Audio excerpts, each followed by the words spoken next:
Governor اور mayor California دونوں نااہل ہیں۔ لاس اینجلس کو پھر سے پرامن بنائیں گے، کسی کو اپنے ملک میں پرتشدد مظاہرے نہیں کرنے دیں گے۔ میری انتظامیہ کے ہوتے ہوئے یہ انتشار نہیں رہے گا۔ امریکی پرچم نظر آتش کرنے والوں کو 1 سال کے لیے جیل بھیجیں گے۔ وفاقی اداروں پر حملہ کرنے والوں کو خراج واقعی سزا دیں گے۔ تارکین وطن نے احتجاج کے دوران امریکی پرچم نظر آتش کیا۔ غیر قانونی تارکین وطن کئی ممالک کی جیلوں سے امریکہ پہنچے۔ بگ بیوٹیفل بل کے ذریعے سرحدوں کو محفوظ بنائیں گے۔ سعودی عرب، قطر اور UAE سے اربوں ڈالر سرمایہ کاری امریکہ لایا ہوں۔ امریکی صدر ڈونلڈ ٹرمپ کا شمالی کیرولینا میں فوج کی تقریب سے خطاب۔ اسٹرکچرل ریفارمز میری اولین ترجیح ہیں۔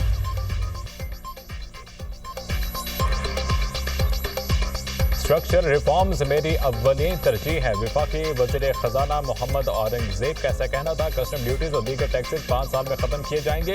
یہ ہمارا ایسٹ ایشیا موومنٹ ہے۔ ٹیرف ریفارم سے ایکسپورٹ انڈسٹری کو فروغ ملے گا۔ IT، ٹیکسٹائل، فارما پر خصوصی توجہ دے رہے ہیں۔ ایکسپورٹس کو ترقی کی بنیاد بنایا جا رہا ہے۔ ہماری سمت واضح ہے۔ بجٹ حکومت کی پالیسی کا اشارہ ہے۔ بجٹ میں کم سے کم نئے ٹیکسز لگائے گئے۔ انفورسمنٹ پر توجہ دی گئی۔ تنخواہ دار طبقے کے لیے ریلیف پر بھی کام ہو رہا ہے۔ کنسٹرکشن سیکٹر کو ریلیف، زرعی ٹیکس صوبہ اکٹھا کریں گے۔ زرعی ٹیکس اب حقیقت ہے، صرف باتیں نہیں۔ ٹیکس نیٹ کم نہیں، ٹرانزیکشن کاسٹ کم کی ہے۔ NFC ایوارڈ سے متعلق نام منگوائے گئے، اجلاس بھی بلایا گیا۔ وزیر اعظم نے نیا NFC اجلاس طلب کر لیا۔ وفاقی وزیر خزانہ محمد اورنگزیب کے پروگرام دنیا مہر بخاری کے ساتھ میں گفتگو۔ سرکاری ملازمین کی تنخواہوں میں 10%، پینشن میں 7% اضافے کا اعلان۔ اپوزیشن کے شدید شور شرابے میں آئندہ مالی سال کا 17,573 ارب روپے کا وفاقی بجٹ قومی اسمبلی میں پیش۔ دفاعی بجٹ میں 20% اضافہ، دفاع کے لیے 2,550 ارب روپے مختص۔ آئندہ مالی سال کے لیے اقتصادی ترقی کا ہدف 4.2% مقرر۔ افراط زر کی شرح 7.4% متوقع۔ آئندہ مالی سال کے لیے 450 ارب روپے کے نئے ٹیکس عائد۔ ٹیکس وصولی کا ہدف 14,131 ارب روپے مقرر۔ جاری اخراجات کا 16,286 ارب روپے تخمینہ۔ وفاقی حکومت کی خالص آمدنی 11,072 ارب ہوگی۔ نان ٹیکس ریونیو کا ہدف 5,147 ارب روپے ہوگا۔ وفاق کی آئندہ مالی سال آمدن کے لیے 19,278 ارب روپے کا تخمینہ۔ صوبوں کو 8,206 ارب روپے دیے جائیں گے۔ قرضوں پر سود کی ادائیگی کے لیے 8,207 ارب روپے مختص۔ گرانٹس اور سبسڈی کی مد میں 1,928 روپے کا بجٹ مختص۔ پینشن کی ادائیگی کے لیے 1,055 ارب روپے رکھے جائیں گے۔ PSDP کی مد میں آئندہ مالی سال کے لیے 1,000 ارب کا بجٹ مختص۔ آئندہ مالی سال کے لیے وفاق کا بجٹ خسارہ 6,105 ارب روپے ہوگا۔ تعلیم کے لیے 50 ارب 92 کروڑ، صحت کے لیے 46 ارب روپے مختص۔ وزیر خزانہ محمد اورنگزیب کی بجٹ تقریر۔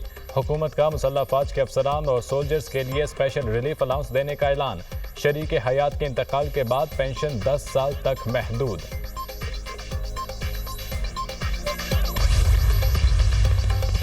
تنخواہ دار طبقے کی سنی گئی ٹیکس سلیب میں کمی تجویز۔ سالانہ 6 لاکھ روپے تنخواہ دار طبقہ ٹیکس سے مستثنی قرار۔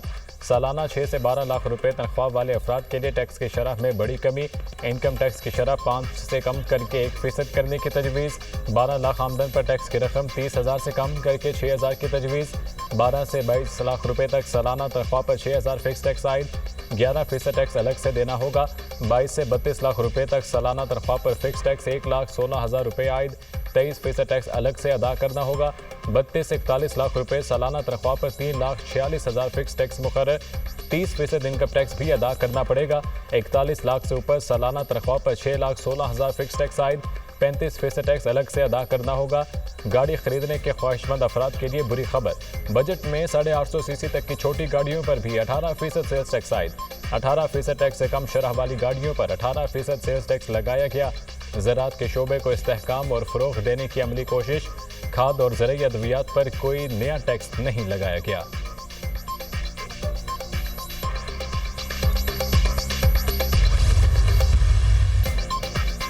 نان فائلرز کے خلاف شکنجہ مزید سخت۔ حکومت کا نان فائلرز کے بینکوں سے رقوم نکلوانے پر ٹیکس شرح بڑھانے کا اعلان۔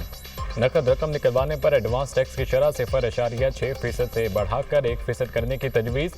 نقل لین دین کرنے والوں کی حوصلہ شکنی مقصد نئے بجٹ میں فائلرز اور نان فائلرز کا فرق ختم کرنے کی تجویز صرف ٹیکس گوشوارے اور ویلتھ سٹیٹمنٹ جمع کرانے والوں کو مالی لین دین کی اجازت ہوگی نان فائلرز کو گاڑیوں اور پراپرٹی خریدنے کی سہولت نہیں ہوگی نان فائلرز بینک اکاؤنٹ کھولنے کی سہولت سے بھی محروم غیر رجسٹرڈ کاروبار کے خلاف سخت سزاؤں کو مزید بڑھانے کا فیصلہ بینک اکاؤنٹ منجمد جائیداد کی منتقلی پر پابندی ہوگی سنگین جرائم پر کاروباری جگہ سیل اور سامان ضبط کیا جا سکے گا سولر پینلز مزید مہنگے ہوں گے سولر پینلز کی درآمد پر 18% سیلز ٹیکس عائد کرنے کا فیصلہ حکومت نے ضم شدہ اضلاع کے لیے ٹیکس چھوٹ کا خاتمہ کر دیا فاٹا پاٹا میں بننے والی اشیاء پر مرحلہ وار سیلز ٹیکس نافذ کیا جائے گا آئندہ مالی سال 10% کی شرح سے ٹیکس عائد کرنے کی تجویز سپریم کورٹ کے اخراجات کے لیے 6.64 ارب روپے مختص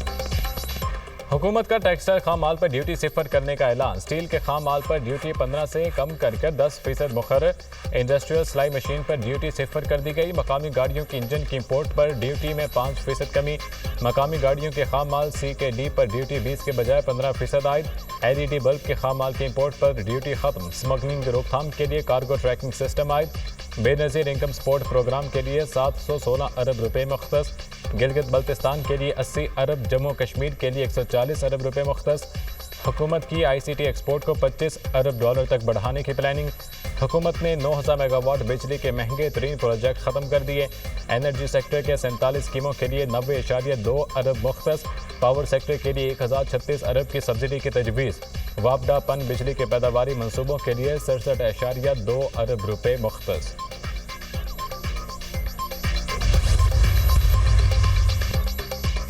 سود کی آمدنی پر ٹیکس کی شرح میں 5% اضافے کا فیصلہ ٹیکس کی شرح 15% سے بڑھا کر 20% کرنے کی تجویز فیصلے کا اطلاق غیر فعال طریقے سے حاصل کردہ آمدنی پر ہوگا آن لائن کاروبار کرنے والوں کی بھی موجیں ختم آن لائن کاروبار کرنے والوں پر بھی ٹیکس عائد کرنے کا فیصلہ ای کامرس کا پلیٹ فارم استعمال کرنے پر اشیاء پر ٹیکس لگانے کی تجویز غیر ملکی ڈیجیٹل پلیٹ فارم سے اشیاء خریدنے پر ٹیکس لاگو ہوگا پاکستان میں رجسٹر غیر ملکی کمپنی سے آن لائن خرید و فروخت پر ٹیکس عائد نہیں ہوگا قرض کی بنیاد پر حاصل آمدنی پر 25% ٹیکس کی تجویز 70 سال سے کم عمر کے زیادہ پینشن لینے والے افراد پر ٹیکس لگانے کا فیصلہ سالانہ 1 کروڑ سے زائد وصولی پر 5% ٹیکس لگانے کی تجویز کم اور درمیانی پینشن وصول کرنے والوں پر ٹیکس عائد نہیں ہوگا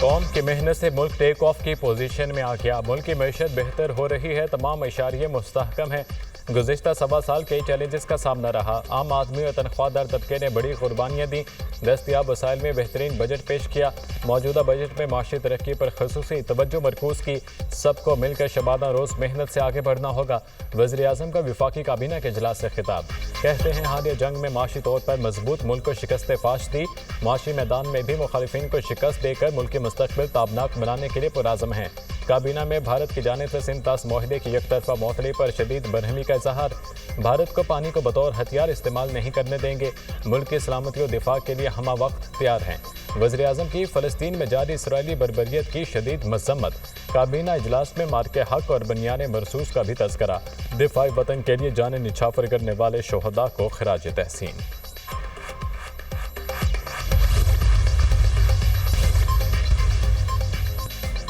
اہل غزہ پر چھائے صہیونی دہشت گردی کے خونی بادل چھٹ نہ سکے مزید 60 فلسطینی رقم اجل بن گئے حماس رہنما اسد ابو شریعہ بھی شہداء میں شامل شہادتوں کی مجموعی تعداد 54,950 ہو گئی اسرائیلی فضائیہ نے جبالیہ رفح سمیت مختلف علاقوں میں کیمپس اور گھروں کو نشانہ بنایا صہیونی فورسز کی غزہ کی زمینی سمندری اور فضائی ناکہ بندی برقرار امدادی سامان کی قلت ہزاروں فلسطینی قحط کا شکار